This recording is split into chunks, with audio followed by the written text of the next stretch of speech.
Y entonces la iglesia no es una institución meramente humana. Empezando porque la iglesia no solo es la iglesia peregrina. La iglesia, además de la iglesia peregrina, es decir, además de nosotros, que un día vamos a acabar nuestra peregrinación terrena, la iglesia es la iglesia triunfante. Y diríamos, la iglesia triunfante es la iglesia ya, diríamos, acabada, construida, pero ese edificio de la iglesia todavía no se termina de construir. Hay un templo muy famoso en Barcelona, España, construido por un arquitecto muy eminente y conocido en Barcelona y en el mundo, que es Gaudí. Ese templo se llama la Sagrada Familia. Y claro, los arquitectos y todo esto, ese templo no termina de construirse. Está muy avanzado. Y es que la familia de los hijos de Dios todavía no se ha terminado de formar. Se va a formar cuando el Señor, diríamos, venga por segunda vez y ahí la Jerusalén del cielo como una novia descienda. Y entonces ahí se dará la formación, el alumbramiento definitivo, pleno de la iglesia.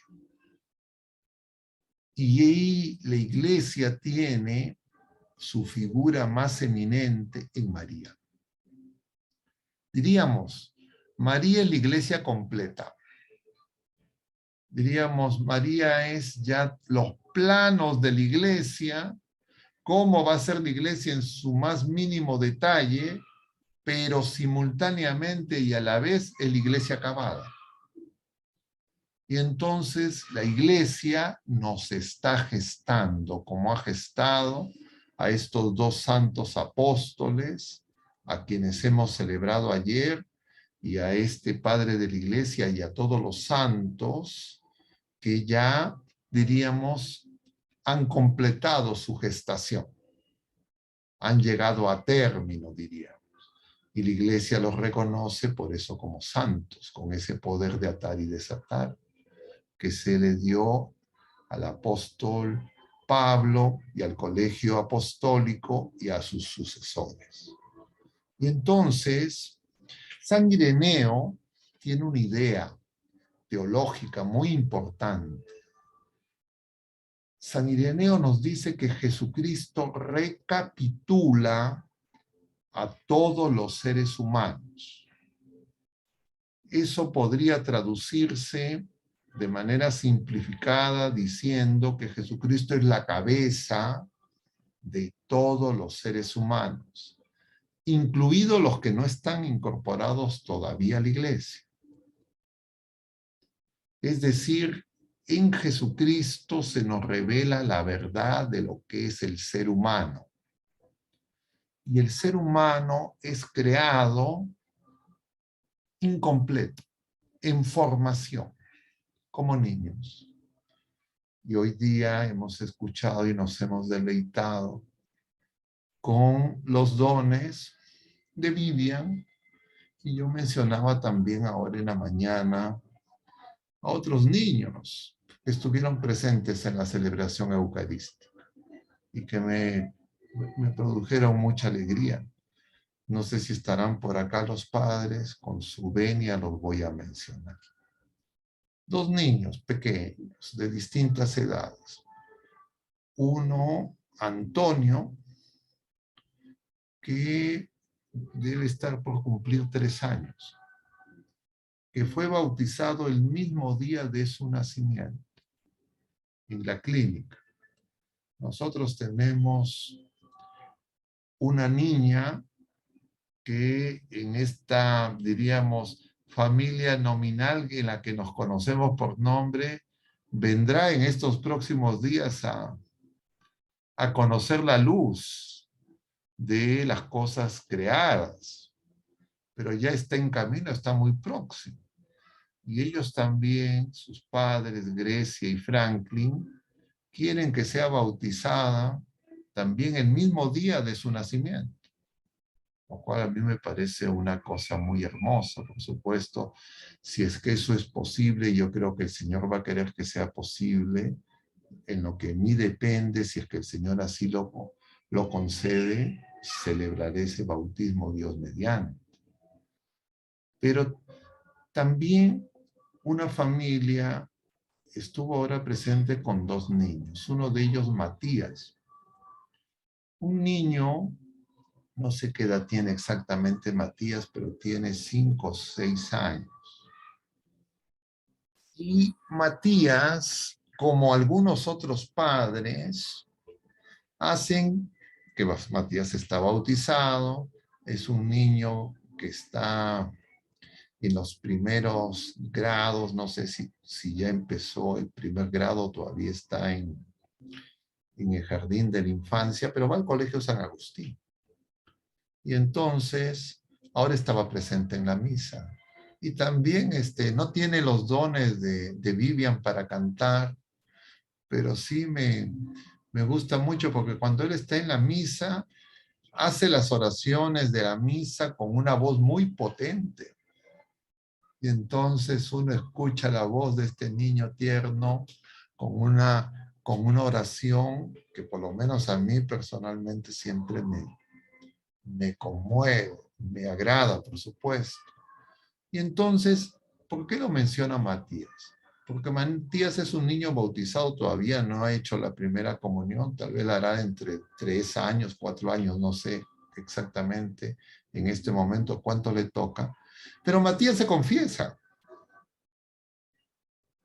Y entonces, diríamos, yo aprendí de Matías y de otra niña, que es, no sé si estarán los papás Miguel y Cori, que también antes de hacer la primera comunión se confiesan.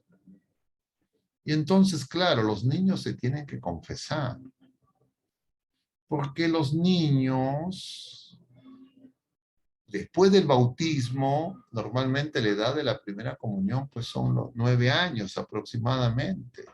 En los colegios, en las parroquias, 9, 10 años, están haciendo la primera comunión de los niños, pero ya desde los 6 a los 9 años, los niños pueden estar 3 años ya con conciencia de que no están obrando bien, de repente no con plena conciencia todavía, porque es una conciencia que se está formando, pero por eso yo aliento a los padres que los niños pequeños se tienen que confesar, porque si no diríamos el pecado, así sean pecados leves, veniales, se hace habitual en los niños.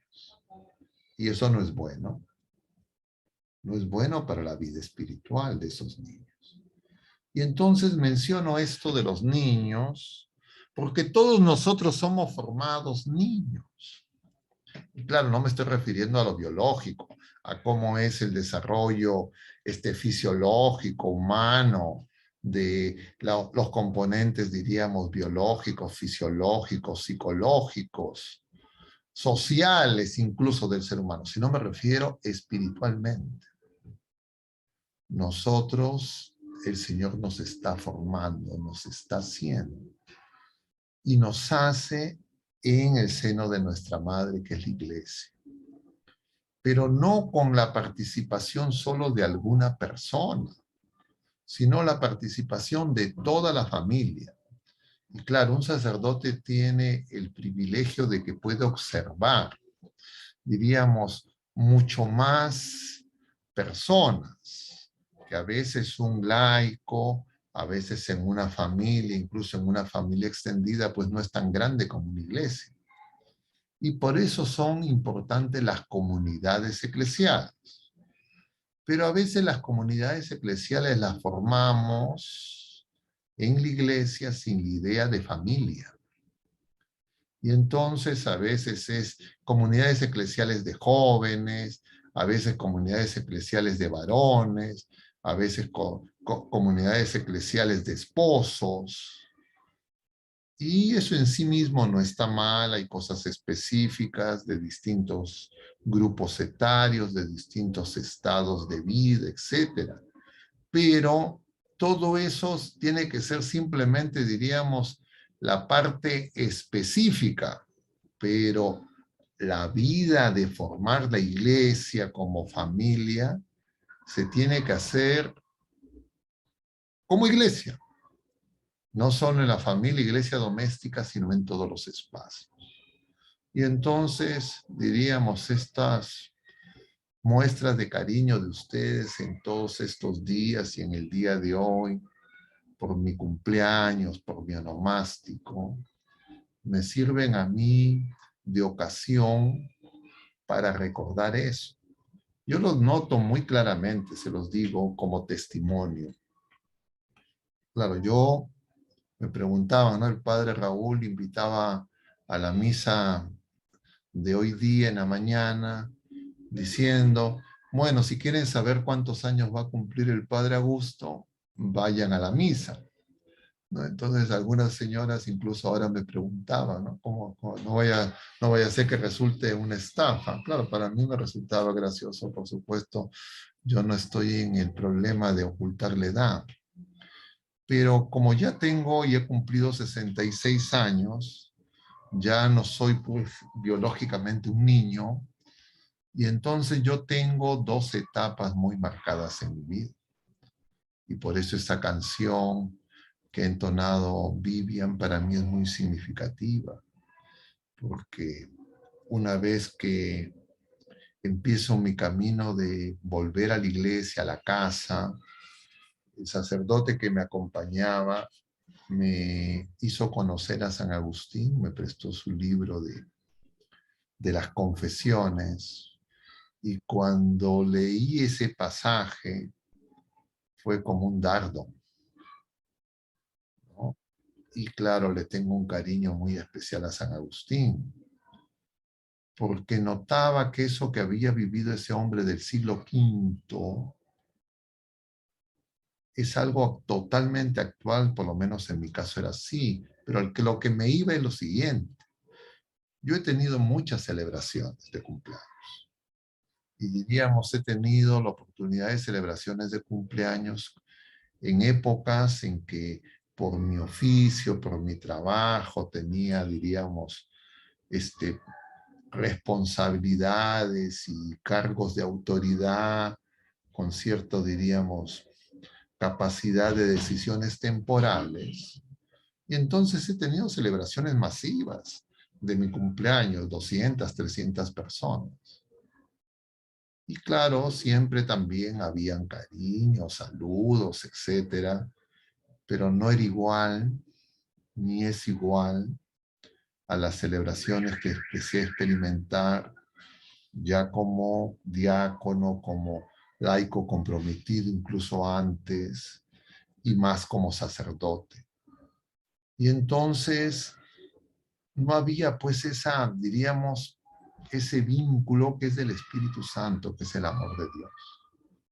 Y claro, yo ahora nuevamente lo experimento, lo agradezco a Dios, a ustedes, queridos hermanos, pero quiero que lo notemos, porque a veces creo que no nos damos cuenta. Y entonces es algo que tenemos que cuidar.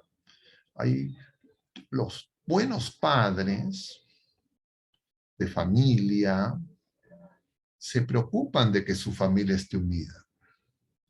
Yo conozco a algunos de ustedes y a muchos otros padres de familia, tal vez con distintos énfasis, a veces la madre de manera más, diría, con más pasión, pero con el deseo de que sus hijos estén unidos. El Señor quiere reunirnos. El Señor no nos quiere divididos. La división es consecuencia del pecado. Y entonces nosotros tenemos que darnos cuenta que el pecado es lo más grave que hay. Y pecado solo puede ser perdonado por Dios, como se menciona en los paralelos del Evangelio de hoy. ¿Quién es este que blasfema, que perdona pecados? Y el Señor nos ha dado potestades a los seres humanos en su iglesia para que nosotros hagamos cosas que solo son propias de Dios. Es decir, el Señor ha querido que sea su iglesia mediadora de la gracia. Por eso es que nosotros decimos que María es mediadora, corredentora, porque la iglesia tiene esa tarea. Y claro, María en grado sumo, porque la madre de la iglesia es la figura más eminente de la iglesia, pero nosotros lo tenemos que tener claro. No es algo, diríamos, que el Señor le tenemos que arrancar al Señor. No, es lo que el Señor nos da, pero a veces nosotros recibimos tesoros y no tenemos conciencia. Y esa conciencia de la grandeza del amor de Dios es algo que uno poco a poco va descubriendo, pero uno solo se demoraría mucho. Y por eso se necesita de la iglesia, de personas, de múltiples experiencias religiosas, de distintas edades, de distintas sensibilidades, de distintos dones y talentos, que han enfrentado distintas dificultades para que todos no solo nos ayudemos y seamos uno en la oración, en la caridad, sino también para que crezcamos. Eso es lo que significa que la iglesia es en camino y nosotros no somos meros seres individuales.